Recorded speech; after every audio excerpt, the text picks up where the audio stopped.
अगर मैं आपसे कहूं कि मार्केट में पैसा कमाने के लिए न 50 इंडिकेटर चाहिए, न 10 स्ट्रेटजी, न रोज नई सेटअप, सिर्फ एक स्ट्रेटजी। लेकिन सवाल यह है कि अगर एक ही स्ट्रेटजी काफी है तो फिर 90% ट्रेडर लॉस में क्यों है? यहीं से यह वीडियो शुरू होती है और यहीं से बहुत से लोगों का ईगो टूटेगा। अगर आप इस वीडियो को स्किप करते हैं तो शायद आप भी वही ट्रेडर बनकर रह जाएंगे जो स्ट्रेटजी बदलता है लेकिन डेस्टिनी नहीं। मैं आज जो बोल रहा हूं वो किताबों से नहीं, वो अपने लॉस से सीखा हुआ सच है। मैं भी वही इंसान था। मंडे नई strategy, Tuesday YouTube setup, Wednesday Telegram tip, Thursday indicator combo, Friday account red, और फिर मैं बोलता था मार्केट ही खराब है। लेकिन सच कुछ और था। जरा सोचिए, अगर एक स्ट्रेटजी काम नहीं करती तो क्या वो स्ट्रेटजी गलत है या फिर उसे फॉलो करने वाला इंसान कमजोर है? ट्रेडिंग में सबसे ज्यादा पैसा गलत एंट्री से नहीं, जल्दी स्ट्रेटजी बदलने से उड़ता है।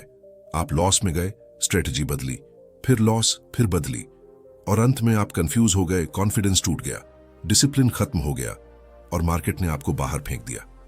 मैं आपको एक कहानी सुनाता हूं। एक ट्रेडर था, नाम मान लीजिए रवि। बहुत इंटेलिजेंट, बहुत मेहनती। रवि के पास RSI स्ट्रेटजी थी, प्राइस एक्शन था, ब्रेकआउट था, स्कैल्पिंग सेटअप था। लेकिन रवि के पास एक चीज नहीं थी, पेशेंस। हर स्ट्रेटजी को वह देता था 5 ट्रेड, 10 ट्रेड, ज्यादा से ज्यादा 1 हफ्ता, और फिर फैसला, ये काम नहीं करती। एक साल में रवि ने 10 स्ट्रेटजी बदली लेकिन अकाउंट 0 हो गया। एक दिन रवि ने एक लाइन पढ़ी, consistency comes from repetition not from perfection. यहीं से उसकी सोच बदली। उसने फैसला लिया, अब चाहे जो हो जाए मैं सिर्फ एक ही स्ट्रेटजी फॉलो करूंगा। अब ध्यान से सुनिए, यहीं ज्यादातर लोग गलती करते हैं। मान लीजिए आपकी स्ट्रेटजी की विन रेट 40% है और रिस्क रिवॉर्ड 1:3 है। मतलब 10 ट्रेड में 4 win, 6 loss, loss minus 6 R, profit plus 12 R, यानी नेट प्लस 6 आर प्रॉफिट। लेकिन अगर आप हर लॉस के बाद स्ट्रेटजी बदल देते हैं तो यह गणित कभी पूरा ही नहीं होगा। लॉस आता है तो फियर बोलता है एग्जिट कर, ईगो बोलता है स्ट्रेटजी ही बेकार है, ग्रीड बोलता है अगली वाली परफेक्ट होगी, और आप फिर से उसी साइकिल में फंस जाते हैं। याद रखिए, मार्केट में पैसा बेस्ट स्ट्रेटजी से नहीं, बेस्ट डिसिप्लिन से बनता है। और डिसिप्लिन तभी आता है जब आप एक स्ट्रेटजी के साथ शादी कर लेते हैं और हर छोटी लड़ाई में तलाक नहीं लेते। लेकिन सवाल अभी बाकी है, कौन सी एक स्ट्रेटजी, कितने लॉस तक स्टिक करना है, ड्रॉडाउन में दिमाग कैसे कंट्रोल करें। इन सब का जवाब अगले पार्ट में, जहां हम बात करेंगे स्ट्रेटजी होपिंग कैपिटल किलर है। अगर आपको लगा कि कोई आपकी ट्रेडिंग की कहानी बोल रहा है तो वीडियो को लाइक करें, चैनल को सब्सक्राइब करें, क्योंकि अगला पार्ट आपकी सबसे बड़ी गलती पकड़ने वाला है। अगर आप ये सोच रहे हैं कि पार्ट 1 तो ठीक था लेकिन आगे क्या नया होगा, तो यहीं रुकिए, क्योंकि अब मैं आपको अपनी जिंदगी का वो फेज बताने वाला हूं जिसने मुझे ट्रेडर नहीं बल्कि ऑलमोस्ट क्विटर बना दिया था। और अगर आप भी वही गलती कर रहे हैं जो मैंने की थी तो ये पार्ट आपके अकाउंट को बचा सकता है। मैं सच बताता हूं, एक टाइम ऐसा था जब मैं रोज चार्ट खोलता था लेकिन कॉन्फिडेंस बंद रहता था। मेरे सिस्टम में RSI था, MACD था, सपोर्ट रेजिस्टेंस था, ब्रेकआउट था, स्कैल्पिंग भी थी, इंट्राडे भी था, लेकिन मेरे अंदर क्लैरिटी नहीं थी।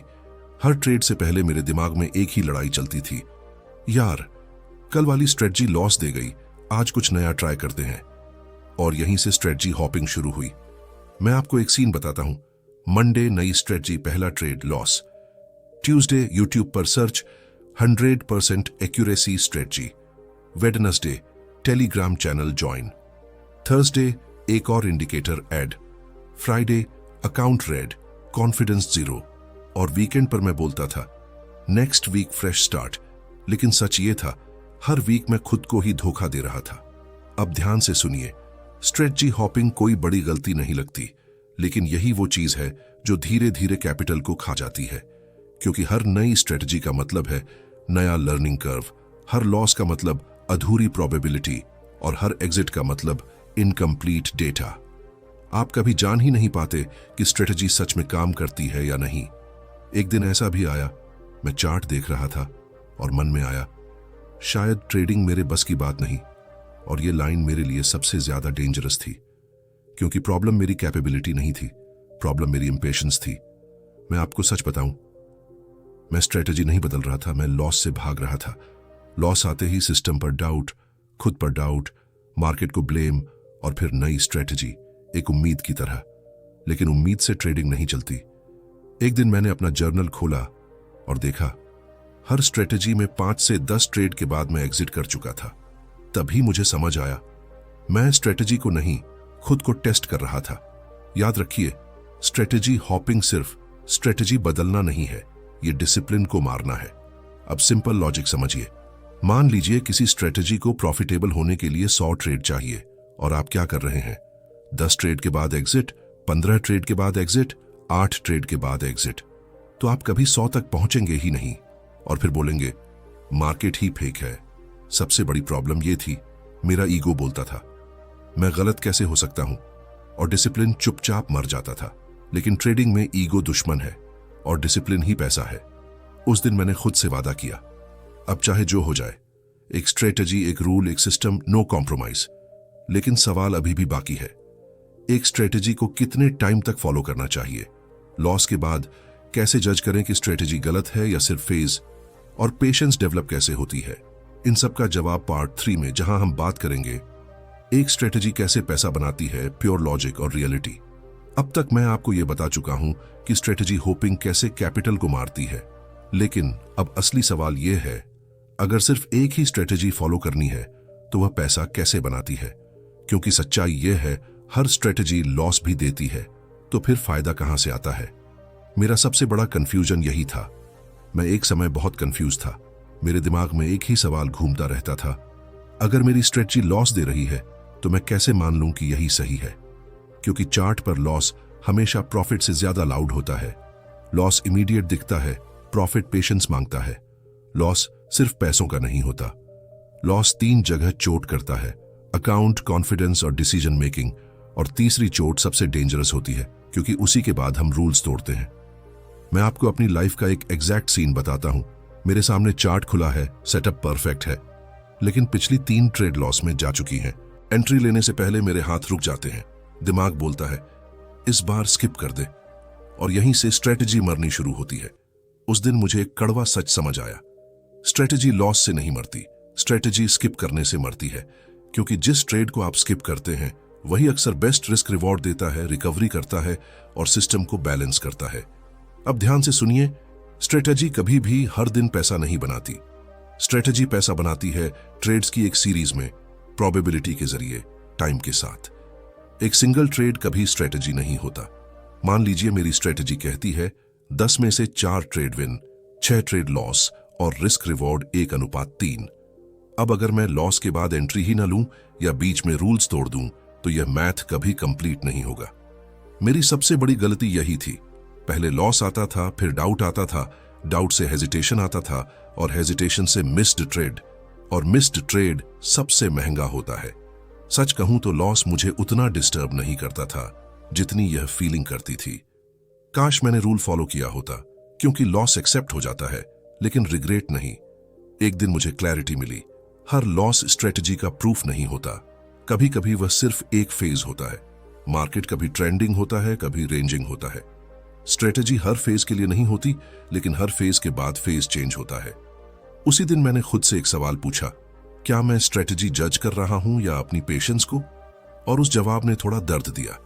याद रखिए, स्ट्रेटजी का काम पैसा बनाना नहीं है, स्ट्रेटजी का काम रूल्स देना है। पैसा बनता है रूल्स फॉलो करने से, टाइम देने से और खुद को कंट्रोल करने से। डिसिप्लिन का असली मतलब यह नहीं है कि आप हर ट्रेड में कॉन्फिडेंट हों। डिसिप्लिन यह है कि आप डर के बावजूद रूल्स फॉलो करें। उस दिन के बाद मैंने स्ट्रेटजी बदलनी बंद कर दी और खुद को बदलना शुरू किया। Same setup, same risk, same rules, और धीरे धीरे नॉइज कम होने लगा। लेकिन एक सच्चाई अभी भी बाकी है, लॉस के बीच में पेशेंस कैसे रखी जाए, ड्रॉडाउन में माइंड कैसे कंट्रोल हो, जब लगातार सब गलत लगे तो खुद को कैसे संभाला जाए। यही वह जगह है जहां ज्यादातर ट्रेडर टूट जाते हैं, और यहीं से पार्ट 4 शुरू होगा, जहां मैं बताऊंगा कि ड्रॉडाउन ने मुझे सिर्फ ट्रेडर नहीं, इंसान कैसे बनाया। अगर लॉस एक चोट है तो ड्रॉडाउन धीरे धीरे पूरे शरीर को तोड़ देता है। लॉस एक ट्रेड में आता है, लेकिन ड्रॉडाउन हर दिन दिमाग में बैठ जाता है। और सच बताऊं, मैं ड्रॉडाउन में ही सबसे ज्यादा टूटा हूं। ड्रॉडाउन सिर्फ अकाउंट का रेड होना नहीं होता, ड्रॉडाउन होता है रोज चार्ट खोलने का मन न करना, एंट्री लेते समय हाथ कांपना, प्रॉफिट दिखते ही जल्दी एग्जिट करना, लॉस देखते ही पैनिक होना, यानी अकाउंट से पहले दिमाग ड्रॉडाउन में चला जाता है। मेरी जिंदगी का सबसे भारी फेज वही था जब मेरी स्ट्रैटेजी वही थी, रूल्स वही थे, रिस्क वही था, लेकिन रिजल्ट नहीं आ रहा था। लगातार लॉस नहीं थे, लेकिन लगातार फ्रस्ट्रेशन था। सुबह उठता था और सबसे पहले अकाउंट देखता था, ग्रीन नहीं दिखता तो पूरा दिन खराब। चार्ट देखता था लेकिन कॉन्फिडेंस नहीं होता। मन ही मन एक सवाल चलता रहता था, कहीं मैं गलत डायरेक्शन में तो नहीं हूं। ड्रॉडाउन में एक बहुत खतरनाक आवाज आती है, सब लोग कमा रहे हैं, सिर्फ मैं ही क्यों नहीं। यहीं से कंपैरिजन शुरू होता है। Telegram screenshots, Twitter profits, YouTube success stories सब चुभने लगते हैं। ड्रॉडाउन ने मुझसे पैसा नहीं छीना, उसने छीना नींद, शांति और सेल्फ बिलीफ। और यही सबसे महंगी चीज होती है। एक रात चार्ट बंद करके मैं बस बैठा था, कोई ट्रेड नहीं, कोई सेटअप नहीं, सिर्फ एक सवाल, अगर स्ट्रैटेजी काम करती है तो अभी क्यों नहीं। और उसी रात मुझे सबसे बड़ा सच समझ आया। ड्रॉडाउन ये नहीं बताता कि स्ट्रैटेजी गलत है, ड्रॉडाउन ये बताता है कि आप टेस्ट हो रहे हैं। मार्केट हर ट्रेडर को एक स्टेज पर ले जाता है जहां वह पूछता है, क्या तुम सिर्फ जीत में साथ हो या हार में भी। मैंने ड्रॉडाउन में स्ट्रैटेजी नहीं बदली, मैंने चार्ट देखने का समय कम किया, प्रॉफिट पर फोकस छोड़ा, प्रोसेस पर फोकस बढ़ाया, रिस्क और छोटा किया। सबसे जरूरी, मैंने खुद को रिजल्ट से डिटैच किया। ड्रॉडाउन से निकलने का कोई शॉर्टकट नहीं होता, उसका इलाज होता है पेशेंस, रूटीन और बोरिंग डिसिप्लिन। यही वह चीज है जो ज्यादातर लोग नहीं कर पाते। धीरे धीरे मेरे अंदर एक शांति आई। हर ट्रेड इमोशनल नहीं रहा, हर कैंडल पर्सनल नहीं लगी, मैं बस सिस्टम फॉलो कर रहा था। और यही वह मोमेंट था जब ड्रॉडाउन कंट्रोल में आने लगा। याद रखिए, मार्केट पैसा जीतने वालों को नहीं, टिके रहने वालों को देता है। हर प्रॉफिटेबल ट्रेडर ने ड्रॉडाउन देखा है। फर्क बस इतना है, कुछ लोग भाग जाते हैं, कुछ लोग रुक जाते हैं, और जो रुक जाता है वही आगे चलकर अलग दिखता है। लेकिन ड्रॉडाउन के बाद एक और जाल आता है, ओवर कॉन्फिडेंस और रिकवरी ग्रीड, जहां ट्रेडर सोचता है अब सब कवर करना है, और यहीं से नई गलती शुरू होती है। इसी पर बात होगी पार्ट 5 में। लॉस के बाद इंपेशेंस और रिकवरी ग्रीड ने मुझे फिर कैसे फंसाया। ड्रॉडाउन के बाद सबसे डेंजरस फेज आता है, जब लॉस थोड़ा कम होने लगता है, अकाउंट थोड़ा स्टेबलाइज दिखता है और दिमाग बोलता है अब कवर कर सकता हूं। यहीं से रिकवरी ग्रीड शुरू होती है। रिकवरी ग्रीड ये नहीं होती कि आप ज्यादा पैसा कमाना चाहते हैं, रिकवरी ग्रीड होती है जो गया है वो जल्दी वापस चाहिए, और यही जल्दबाजी सबसे महंगी पड़ती है। ड्रॉडाउन के बाद जब पहली ग्रीन ट्रेड आई, मैं खुश नहीं हुआ, मैं बेचैन हो गया। दिमाग बोला बस अब मोमेंटम आ गया है, अब साइज बढ़ा देते हैं। और यहीं से मेरी डिसिप्लिन डगमगाने लगी। सेटअप वही था, रूल्स वही थे, फर्क सिर्फ इतना था, अब मैं ट्रेड को फॉलो नहीं कर रहा था, मैं उसे प्रूव करने जा रहा था। हर ट्रेड से पहले अंदर की आवाज बोलती थी इस बार बिग होना चाहिए। हर एग्जिट के बाद और होल्ड करना चाहिए था। हर लॉस के बाद नेक्स्ट ट्रेड में कवर, और यहीं से ट्रेडिंग इमोशन बन गई। रिकवरी मोड मतलब ब्लाइंड मोड। उस फेज में मैं स्टॉप लॉस जल्दी हटा देता था, पोजीशन साइज बढ़ा देता था, नियम थोड़े एडजस्ट कर देता था और खुद को समझाता था बस इस बार। सबसे खतरनाक सच्चाई यह है कि रिकवरी ग्रीड में आप मार्केट से नहीं लड़ते, आप अपने पिछले नुकसान से लड़ रहे होते हैं, और मार्केट को इससे कोई फर्क नहीं पड़ता कि आप क्या रिकवर करना चाहते हैं। एक दिन मैंने देखा, जहां मैं धीरे धीरे ड्रॉडाउन से बाहर आ रहा था, वहीं मैंने 2-3 गलत ट्रेड्स में सब कुछ वापस दे दिया। और उसी दिन दिल में एक लाइन बैठ गई, लॉस मार्केट से होता है, लेकिन रिकवरी ग्रीड से अकाउंट जीरो होता है। गलती स्ट्रैटेजी में नहीं थी, गलती रिस्क में नहीं थी, गलती थी जल्दी नॉर्मल होने की बेचैनी में। मैं प्रोसेस से आगे भाग रहा था। उस दिन मैंने एक रूल बनाया, मेन मार्केट से कुछ रिकवर नहीं कर रहा, मेन सिर्फ रूल्स फॉलो कर रहा हूं। मैंने साइज छोटा रखा, ट्रेड कम लिए, एक्सपेक्टेशन जीरो रखी और बस प्रोसेस निभाया। जब मैंने रिकवरी छोड़ दी, तभी रिकवरी शुरू हुई। ट्रेड इमोशनल नहीं रहे, प्रॉफिट चेज नहीं था, बस शांत एग्जीक्यूशन था। याद रखिए, रिकवरी ग्रीड ट्रेडर को उस जगह ले जाती है जहां वो कभी नहीं जाना चाहता। मार्केट का एक कठोर नियम है, मार्केट रिवॉर्ड देता है पेशेंस को, डिसिप्लिन को, और मार्केट पनिश करता है जल्दी को, रिवेंज को। इस जर्नी में मुझे एक और चीज ने बहुत गहराई से बदला, बुक्स, लेजेंड्स, उनके अनुभव। वहां मुझे समझ आया कि मैं अकेला नहीं था और वहीं से मेरी सोच मैच्योर हुई। इसी पर बात होगी पार्ट 6 में। बुक्स और लेजेंड्स ने मुझे एक स्ट्रैटेजी का असली मतलब कैसे सिखाया। एक समय ऐसा आया जब मैंने ट्रेडिंग में ज्यादा चार्ट्स देखना बंद कर दिया। इंडिकेटर्स कम हो गए, सेटअप्स फिक्स हो गए, लेकिन मैं अंदर से अब भी खाली था। यहीं से मेरी नजर चार्ट्स से हटकर किताबों पर गई।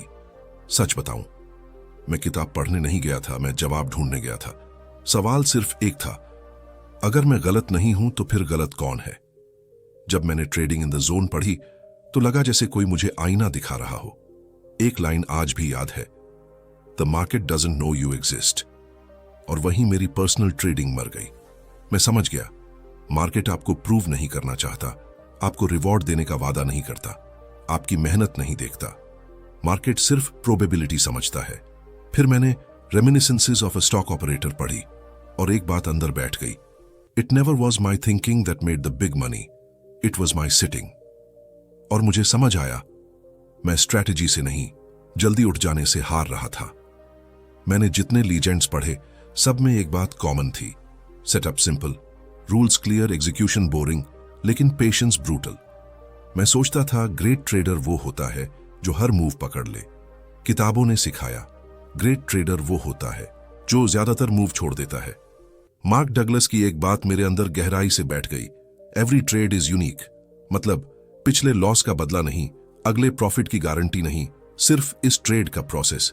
जब मैंने लीजेंड्स की सोच अपनाई तो मैं सही होने की कोशिश छोड़ बैठा। मैं कंसिस्टेंट होने पर आ गया। मैं आउटकम से डिटैच हो गया और ट्रेडिंग नॉइज से डिसिप्लिन बन गई।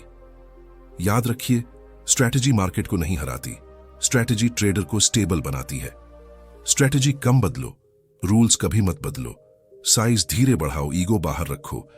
यही वो बातें हैं जो किताबों में बोरिंग लगती हैं, लेकिन अकाउंट में मैजिक करती है।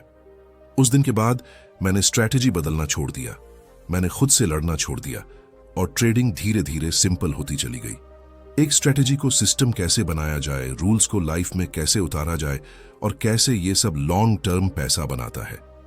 अब तक की पूरी जर्नी में मैं एक बात समझ चुका था, स्ट्रैटेजी चुनना मुश्किल नहीं है, स्ट्रैटेजी पर टिके रहना मुश्किल है। और टिके रहने के लिए स्ट्रैटेजी को सिस्टम बनाना पड़ता है। स्ट्रैटेजी बनाम सिस्टम।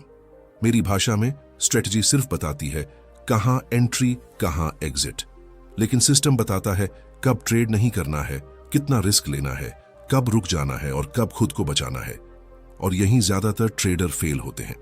मेरी सबसे बड़ी गलती एक कन्फेशन, मैं पहले सोचता था कि एक अच्छी स्ट्रेटजी मिल गई तो पैसा अपने आप आएगा, लेकिन सच ये है, स्ट्रेटजी सेटअप देती है, सिस्टम सर्वाइवल सिखाता है। मैंने अपनी स्ट्रेटजी को सिस्टम कैसे बनाया? मैंने स्ट्रेटजी नहीं बदली, मैंने उसके चारों ओर रूल्स जोड़ दिए। सबसे पहला रिस्क रूल, मैंने खुद से साफ कहा, मैं एक ट्रेड में अपना फ्यूचर रिस्क नहीं करूंगा। फिक्स्ड रिस्क पर ट्रेड, साइज पहले तय, लॉस पहले स्वीकार। रिस्क कंट्रोल हुआ तो डर कंट्रोल हुआ।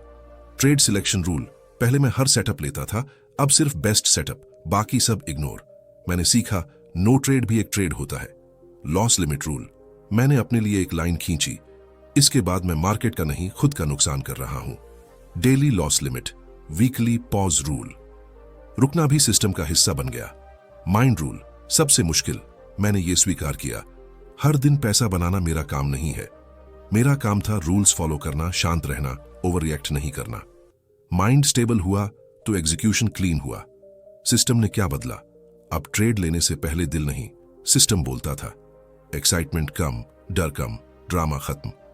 ट्रेडिंग बोरिंग हो गई और वहीं से प्रॉफिटेबल होने लगी। याद रखिए, सिस्टम बिना स्ट्रेटजी भी चल सकता है, लेकिन स्ट्रेटजी बिना सिस्टम के कभी नहीं। सिस्टम का सबसे बड़ा फायदा, सिस्टम आपको यह सिखाता है कब रुकना है, कब ट्रेड छोड़ना है, कब साइज कम रखना है। यानी सिस्टम आपको खुद से बचाता है। एक और सच्चाई, बहुत लोग कहते हैं मेरे पास स्ट्रेटजी है, लेकिन उनके पास सिस्टम नहीं होता। और बिना सिस्टम स्ट्रेटजी सिर्फ उम्मीद बन जाती है। एक स्ट्रेटजी और एक सिस्टम लॉन्ग टर्म पैसा कैसे बनाते हैं? कंसिस्टेंसी आती कहां से है और कब पता चलता है कि आप सही दिशा में हो? एक स्ट्रेटजी और एक सिस्टम बनाने के बाद मुझे लगा था अब सब सेट है, लेकिन सच ये था यहीं से असली गेम शुरू हुआ। क्योंकि पैसा एक दो अच्छे महीने में नहीं, लंबे समय में बनता है। पहले मैं सोचता था कंसिस्टेंसी मतलब हर महीने प्रॉफिट, हर हफ्ते ग्रीन, हर ट्रेड परफेक्ट। लेकिन मार्केट ने मुझे सिखाया कि कंसिस्टेंसी दिखती नहीं है, कंसिस्टेंसी निभाई जाती है। एक दिन मैंने खुद से कहा, मैं पैसा कमाने वाला नहीं हूं, मैं प्रोसेस फॉलो करने वाला हूं। यहीं मेरी आइडेंटिटी बदली। मैं सिर्फ ट्रेडर नहीं रहा, मैं ऑपरेटर बन गया।